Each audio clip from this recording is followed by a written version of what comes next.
Hammer? The hell is he talking about? Sounds real? Sounds real? 1, 2, 3, 4.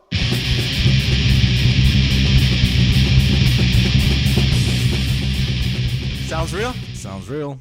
I'm Jason, And I'm Jack and we're back. from the attack, or for the attack. Yeah.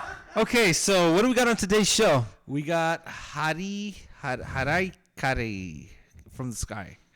For the sky. You could just say HFTS. Yes, them. With But Ghost we got Bath Hottie Kitty for the Sky, Ghost Bath, and Unreqvited. from Canada.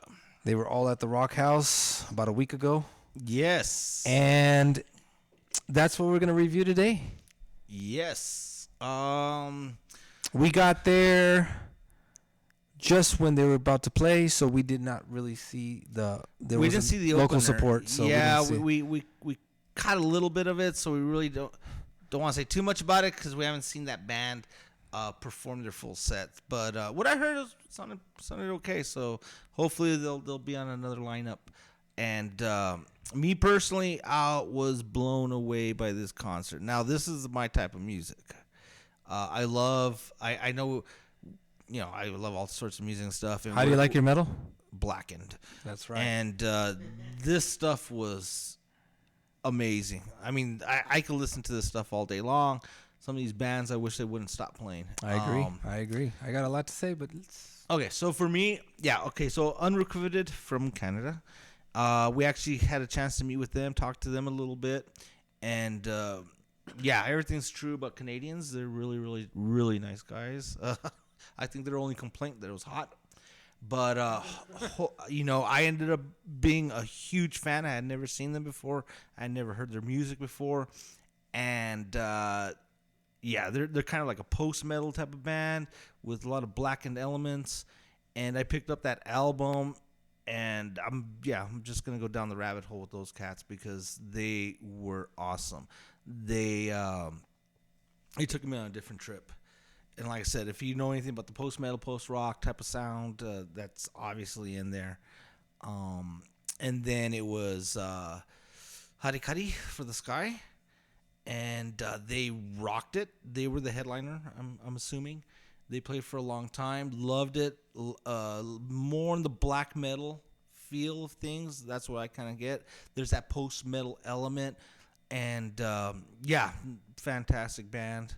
I'm not 100% sure where they're from. I want to say Austria, but I'm not 100% sure. And I believe so. Yeah.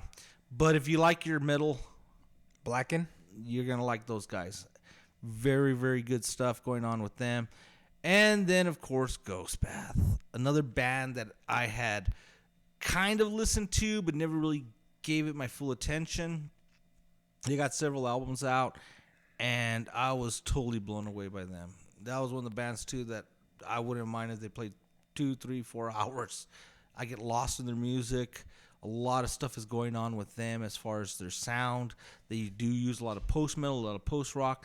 A lot of stuff is the black metal elements that are in there. They're entwined. None of their music is boring.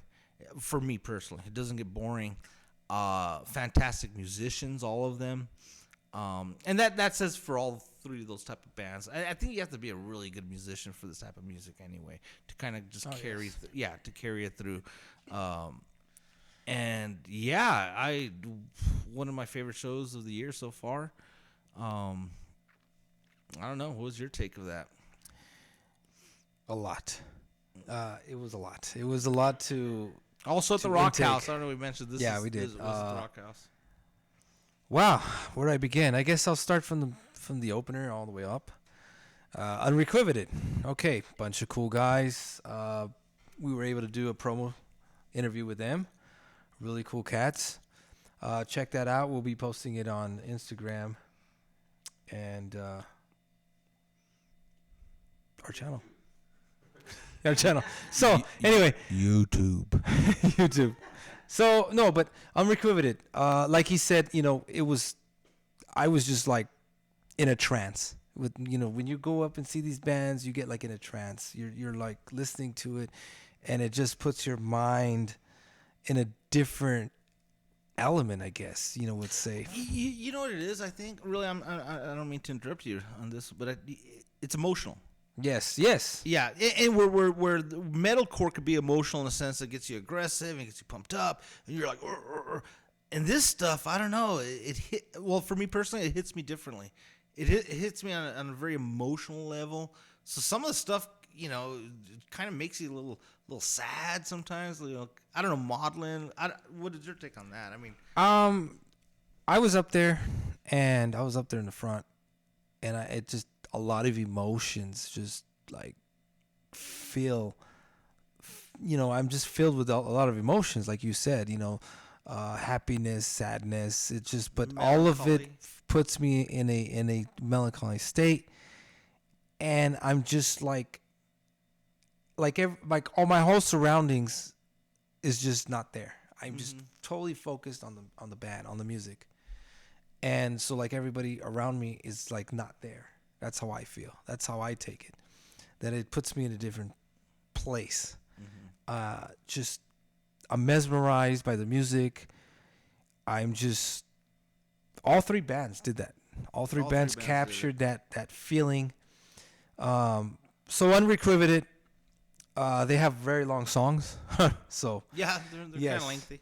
They're lengthy songs. But there's a lot going on with one song. But they're very intricate. Yeah. They have a lot of changes, a lot of passages, and the majority of their music is just instrumental. I don't know if you mentioned that, but no, I didn't mention that. But they do have the kind of like the black metal screams in the back. They're very subdued, but it actually adds to the music. Yeah, adds that element. It's a layer of the vocals are not so much to obviously because of lyrical, or at least I haven't seen anything lyrically. But it's an added instrument, so to speak. The vocals use it as an added instrument to complements the it complements what's going on and to add to that emotion that what you're kind of experiencing. And if you haven't heard them, you really got to listen to what I'm kind of explaining, and you just put it on and just get your headphones on and you'll hear exactly what I'm saying. So yeah, Unreqvited, hands down, awesome. Yeah. The next was, like you said, How to Kitty for the Sky. Yes, that's the one that we're actually going to go see. I've heard them before, and I really dug their music. They have a few albums out, and same thing. It just put me in that zone. It put me in that place. And I thought the guitarist was just... Oh, guitarist was, he was a beast. All over. He was awesome. I mean, all the members of all the bands were awesome, but just watching it's just like you get to understand a lot more and appreciate more of the music when you see it live. Yeah, it just gives you that feeling. I love it. I love it personally. I can't even. It's undescribable to me. Yeah, I don't know how to. I'm a big fan of the style. Yeah, you have to really enjoy that style and to know exactly what we're coming from. And to see it live is just put it together. And I think there's a disadvantage when you start labeling bands, because certain people have like these negative connotations with some of the labels that they may like, saying, no, it's black metal. It's like, well, I don't like black metal, or it's post metal. I don't like post metal, and it's kind of combination. I think you have to kind of be open minded with a lot of these bands, because they're doing different things and they're using different elements, and they're using like some of the Unreqvited and even Ghost Bath. They'll go into these passages that are just like so mellow and so classical, or whatever the case may be, or whatever. So to like pigeonhole them in a subgenre, I get it. It's, marketing and stuff like that sometimes, but yeah, I mean, there's a lot of elements of black metal. So if you're a black metal fan, that's obviously there. But the post metal too is so like two of my favorite genres is post metal and black and metal. So and they blend it all together, and it's awesome. It's almost like it's like listening to a soundtrack. Yeah, to me personally, it's like, honestly, it's like listening to a soundtrack, because if you hear the CDs, you'll know what I'm talking about, because all the songs flow with one another. Yeah. And that's how kind of soundtracks are. But so How to Kitty, thumbs up. It was awesome. Good sound, good stage presence. Oh yeah. Another thing, the lighting was good. You know, they didn't. It wasn't all bright, so they went with the mood. They went with the created feeling. a mood. Yes, I like definitely. that. They created a mood for Harakiri. Lots of reds and blues. Yes, and they created a mood for Ghost Bath. Yes, one Ghost was Bath. draped in red and was draped in blue. Yeah. And had like kind of reminded me of the old goth shows where they would just use one kind of lighting with a lot of fog. At some point, you couldn't even see the members. There was so there much was so much fog on the stage. So that was really cool. And then you just and it just added to that effect that you're kind of experiencing It's something like a dreamlike state. Yeah, yeah. So, and then Ghost Bath hit the stage. Ghost Bath, one of my favorite. They blew me away. You know, I've heard them also last year, but I wasn't too familiar with their older stuff. And up their older so I stuff. picked up their older stuff at the show, and Unreqvited as well. I picked up their first album. So Ghost Bath 2, once again, it was just like phenomenal. It was just watching it. It took me back. It gave me good vibes, good feelings. The guitar work is just wow. He's just all over the place, and it's just the lush melodies blended in with some black metal, and then it goes into these passages where it's like post metal and it's just There's a lot of intricate writing on a this lot stuff. going Yeah, on, a lot going on. Yeah. You know, I was listening to the CD and I for me personally, it kind of brought me back to the time when a lot of the post rock bands like Explosions in the Sky and those where they just go off, you know, on their little Pelican bands. yes, that's what it reminded me of, because I back in the day I used to get plenty of those albums and bands. So it was nice to see actually a change of pace at the Rock House. Yeah. You know, I always love it when we get these type of black and metal Black and metal or post or or post. doom or you know anything like That's that. another one of my favorite genres. So it was nice to see a little change up from the usual norm, you know, the Yeah. death metal, and you know I like that. Don't get me wrong. Oh, yeah. But, we're huge death metal fans. But it was nice. It was a nice Deathcore. pace. It was a different crowd as well. Yeah, yeah. Different crowd. And I kind of like that, you know, that the Rock House is bringing in different, you know, I guess different people that are listening to different music and stuff like that. And, yeah, well, it's kind of makes it a little bit bigger community, so to speak. So this show was supposed to take place last year. And I believe it was November. I'm not sure. I would have to look. But for sure, it was supposed to take place at the Rock House last year. It got canceled. So the awesome part was that they rescheduled.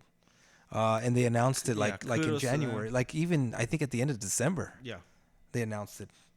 So that was really awesome on whoever made it happen. Yeah. The bands and Rock House. That was, you know, kudos to that for bringing that same lineup as well. None of the bands changed.